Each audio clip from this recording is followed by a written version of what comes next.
అభివృద్ధి సంక్షేమ కార్యక్రమాలు బీఆర్ఎస్ తోనే సాధ్యమని మంత్రి తలసాని అన్నారు.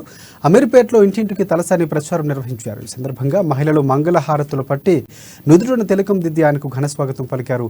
చరిత్రలో ఎవరూ ఊహించని విధంగా అభివృద్ధి పనులు సీఎం కేసీఆర్ ఆధ్వర్యంలో జరుగుతున్నాయని చెప్పారు.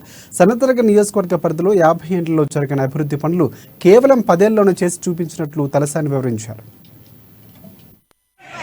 అదేవిధంగా బీజేఆర్ నగర్, శ్రీరామ్ నగర్ అన్ని బస్తీలలో పాదయాత్ర మీరు రెస్పాన్స్ అయితే మీరు అందరూ చూసుకుంటారా.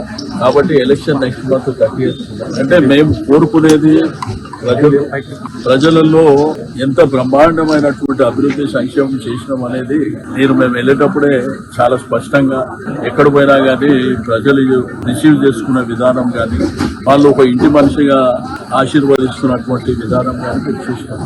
ఈ రోజు తెలంగాణ రాష్ట్రానికి కేసీఆర్ గారే శ్రీరామన్. అభివృద్ధి జరగాలన్నా, సంక్షేమ కార్యక్రమాలు జరగాలన్నా ఒకప్పుడు అమీర్పేట, బల్కంపేట ప్రాంతాలు కానీ మరి అదేవిధంగా సనత్ నగర్ ప్రాంతాలు